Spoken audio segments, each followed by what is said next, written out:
Hi guys, Paul from Journey of a Petrolhead, continuing our review of the 2007 Jaguar S Type. Although to be honest, there's not many differences between most of the S Types over the years. This is a particular 2007 model, which, as I said in the introductory video, is the X206 generation, right? So what do we get in these cars? There's a couple of nice touches that I like in these, but let's first look at the center console here. This is the upgraded center console that they brought in later generations, the X202 onwards. So it's a loop idea rather than just a U. So it comes all the way down here. That's the slight design. That's how you'll know the newer ones. This particular one is also later in the generation. So it has a 6-speed and the famous J-gate Jaguar box with 2, 3, 4, 5. If you're in manual mode, it locks out first, it locks out 6, and you go 2, 3, 4, 5. If you want to drive the rest of the gears, you just stay in D. There's a sports setting, which actually makes a huge difference in this car. And when I'm driving this, I much prefer driving it in sport mode. It changes the gear ratios and it makes it a bit more snappy. It's a nicer drive. We have a nice big screen in this one. This is not standard. The SE model, this particular one has the upgraded navigation system. In other versions, you can have two different, a small screen here and controls down here. So you have two different sections in your control system. And even earlier ones, again, you had a small screen over here in the X200 range. The very, very first generation of this, the interior of the console and whatever, it was just awful, just a disaster. X202 was better. There's good ventilation in this as well. We have a phone screen or phone stand here. We have good ventilation. We've dimming driver's mirror. Now that's nice. It was something I haven't had in Audis and whatever. I like it in the Jaguars. So it automatically dims for you when you're driving at night. That's a nice idea. We have map reading lights. We have somewhere for the sunglasses. We have a phone system because there's a microphone. We have an internal alarm. We have good mirrors here, and they're lit, which is something I go on about quite a bit. You'll notice they're lit actually in both sides. That is nice, so you can do your makeup at night or have a shave when you're driving. Well, I wouldn't do that. And this particular one has a nice color combination. It's got the not quite cream leather seats, but it's got the nice wood trim effect all around. Obviously not real wood, okay? But it's nice, and it's a nice color on the steering wheel. Let's have a look at the steering wheel while we're here. We have a big Jaguar badge in the middle. I saw that in the XF as well. That's nice. We have phone controls down this side, which is good. We can raise and lower the volume. We can select what mode we want. And over here, we have cruise control, which is brilliant. Not standard on all S types, and you'll know if it's here because it's on that side, right? So if you're looking at photographs of a car for sale, if these buttons aren't here, there's no cruise control. That's your cruise control system here, okay? Now, we also have a nice idea on the driver's seat. So here's the key, and the key pops out. Okay, grand. We didn't start with the key this time as we normally do. I'll put the key in the ignition, and if you watch me, I move forwards to this is an electric memory seat. It's moved to the position I last programmed it in, which is really, really nice. So when you take the key out, it goes back. The idea behind that is you're not going to bash off the steering wheel when you get out. The XF has a different approach. It raises the wheel up when you get out. I actually prefer this. I think this is a nice touch. So let's watch the center console as we turn the ignition on. Nice Jaguar emblem lines up. Let's turn the engine off. Turn the radio off. Jaguar emblem lights up with a nice set of dials here. It then warns you, be careful when you're driving, whatever. Okay, so engine is now started. Here we go again with the center console. We'll take it through the center console first, and then we look at the dials up here, because I need to explain something up here from this. So this is the sat-nav system. Let's agree. And wait a minute. Now, this is a DVD-based system. There's a DVD drive in the boot, so it is actually quite slow to program and quite slow to update. So if you're buying one of these cars now, just be warned, it's not a very speedy sat-nav system. The other problem, there's no updates available for this really beyond 2009, 2010, right? They just didn't ship any more updates because what they've done was they switched to that car over there, the XF. So it was a different navigation system sold from then on. So if you get updates in 2010, it's probably as far as you're going, and there's nothing you can do about it. There's no way to upgrade this beyond that. Watch out for that. However, having said that, it's a nice clean system. You can see a lot of stuff going on. You see where you are. It's easy to read on the move. There's nice countdown, and in the small driver's information system screens up here, it gives you a countdown where you're coming into, which is nice. So if you have, turn 3 off the roundabout, it tells you here. It counts down the range and so on. It's quite cleverly done. You don't have to look at this bit, right? What else do we have? Let's go to the menu. And this is a basic enough screen system. There's not a lot you can do here. You can turn the screen off, you can look at the logo, you can change the brightness, contrast, you can change volume preset, into your system setup. There's nothing to do. You set the clock, and your user settings are that. Metric or imperial, your language, whether it's touchscreen, that's it, right? Touchscreen audible, not touchscreen audible. There's very little you can do here. It was a very early system for this kind of technology, so there's not a lot of options. There's a reasonably good audio system. A lot of speakers in the car, is good bass. It's touchscreen. Sorry, I'm turn it on again. We'll turn the volume down. It's touchscreen, but you can preset your radios, so that's nice. It's a similar idea with the phone, but the phone system is very much early Bluetooth, so it's not fantastic quality, and you must enter your pairing. You can't just pair as you would normally do. You have to put in a special pin, and you have to look the special pin up on the internet. Because they don't tell you what it is. When we got this car first, because this is my partner's car, we had to check what the pin was. It's not documented anywhere. That's tricky. If you don't know about that, you won't be able to do it. So if you buy one of these, look up at the internet. It's easy enough to find, but look it up at the internet. You understand the pin, type that in, and then you're ready to pair with another phone, right? Climate control is good, but in the S-types is temperamental. Sometimes it blows hot, sometimes it blows cold. It has all the various settings. I mean, you power it on, you've got the various settings, dual. You can see it in Celsius or Fahrenheit. It displays it down here. It is dual zone climate control, which is nice, up and down. This one, particular one, is set to Fahrenheit, but you can simply change that by setting it to Celsius. That's easily done.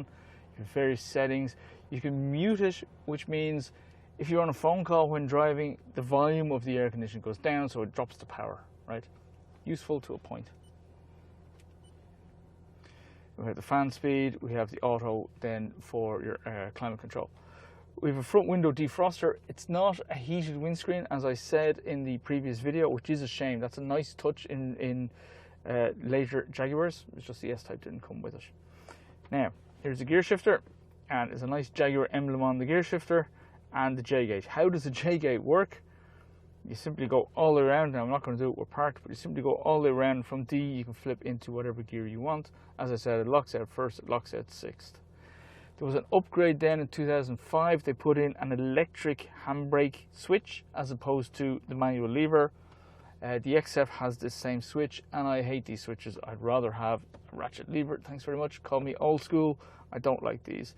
You can't really do J turns or handbrake turns when you've got this. You'll actually burn out your electronics, so that's a bit of a shame. Nice cup holders, and they're different sizes, which is clever. So if you're using a smaller bottle, it can't fall everywhere. You have an armrest, and I wonder if people notice, if you lift this lid, that slides forward for when you're cruising. Okay?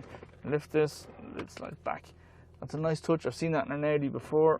Just literally pull the handle, and you can lift it up and have a look. There's good storage space, as you can see. We have a lot of stuff in here. It's quite deep, and there's power charging sockets down below all that, which is quite nice. There's a 12-volt charging socket down there. Airbags everywhere, so it is quite a safe car, and there's a reasonable size glove box. It's not the biggest glove box in the world, it's reasonable size, and the door pockets are pathetic. It's the only way to describe them. They're very, very narrow. You can't store a lot in here.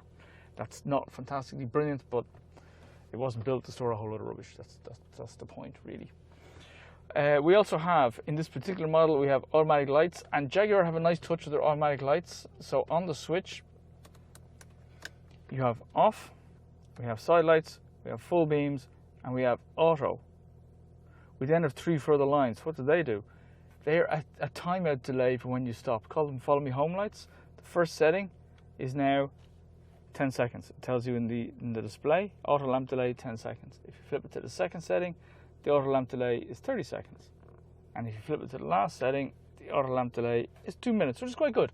So if you're going to get home, you have a long walk, you're carrying a lot of luggage, or you're carrying a lot of shopping and it's dark, you can leave your lights on for up to 2 minutes and then they'll shut off. That's quite clever. I've never seen this in any car other than a Jaguar. I like that idea.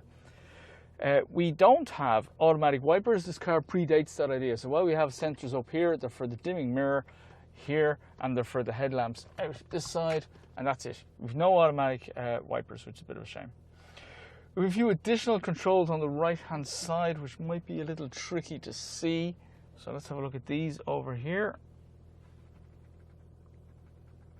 And they're basically front fogs and rear fogs. It's very hard to see these now, it has to be said. We could open the door, I suppose. Front fogs and rear fogs. We've two trip counters, an A and a B. We've reset either A or B. Do you want to see your distance in miles or kilometers? We have instrument brightness and this headlamp leveler. Now here's a tip. If your car has xenon headlights, you will not have a headlamp leveler system. The xenon headlights will self-level using a sensor in the rear suspension, right? Which is another tip. If your xenon headlights are not self-leveling, the sensor in the rear suspension is shot, you need to get it replaced. And then down here, fuel tank, boot release. And finally, a little storage space, and there's your bonnet release down here, down below, down the bottom.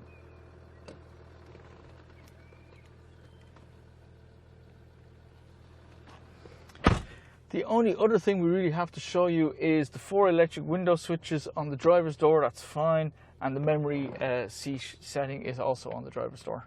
We have a memory 1 and a memory 2, which is nice. So if you share the car, so myself and partner take turns driving this, she's 1, I'm 2. That's fine. That's just, it's nice and easy to remember. And it's literally push the memory button, hit that button when you want to set it, and then when you want to recall it, you just hit the button, the 1 or the 2, and it's nicely done. It does work quite well. Now, you'll also notice there's a lot of room in the front of this car. It is quite spacious. It's comfortable on a long drive. There's good support in these seats. There's no lumbar support in this seat, and you can literally just move it the standard direction, forwards, backwards. You can tilt and raise the back. You can raise the headrest, and you can change the angle. That's it. You can't do anything else. But it's comfortable on a long journey. There's no back pain in this. They designed the seat very well, and there's good padding in the rear seat. This is better than what we've seen in various other Peugeots, Mercedes, these kind of things. Sometimes you get back pain. But in this particular car, it's nice to drive a long journey. Why don't we jump in the back, have a quick look at the back of this car. Okay, so we jumped in the back of the 2007 S Type. Now, the first thing you'll note, I'm on the other side of the car, but that's because the driver's seat moves back when I get out, so I can't leave it in my driving position. So what I've done is I've put the passenger seat where I would normally sit. And as you can see, there's an awful lot of legroom. You'd fit quite a lot of me in here, and there's an awful lot of headroom. So there's a lot of room for the rear passengers in this car. It's well thought out, it's comfortable. Legroom, headroom, fantastic. There's an armrest that comes down, the usual place. We like the armrest, that's a good idea. We like the fact there's 3 seat belts, and the seat belt for the middle people can slide out of the way. If you want to drop the seats drop 60-40 for a split fold, which is fantastic. There's rear reading lights, that's good. There's rear ventilation, that's good. There's no rear power sockets, here we go again. Now I know this is an older car, this 2007 model, but I've seen older cars where there are rear power sockets. All you need to do is put a cigarette lighter here. So that's a shame. You got to run power from the middle socket in the armrest out to the back, because there's an additional socket in the front that the front seat passengers can use. So that's okay, but it could be better. You could be better if you just plug it straight in as a rear seat passenger. That's a bit annoying. There is electric windows. Again, the rear door pockets are great for a pack of baby wipes, but they're not fantastic really. There's not a lot of space here. There is a nice trim in the doors, it's good. There's a lot of, you're not going to bash your head getting out, there's a lot of room in the doorway, that's nice. So there are some nice touches in the back of the car, but there's 1 or 2 things that aren't fantastic. So overall though, the interior is a good place to be in the Jaguar. It's comfortable, the leather is good. Even this car, 2007, so this car is 13 years old, and the leather is still in good condition, so it does well. It does stand the time well, which is nice. Okay, that's really all we have the interior of the S Type. Jump into our next video where we're going to take it for a test drive. This is the 2.7 diesel model. Let's see what it's like on the road. Let's see how all the various controls play while we're driving. And don't forget to like and subscribe. And check out the journeyofpetrolhead.com website where we have a whole lot of other stuff about cars. Thanks guys, see you soon.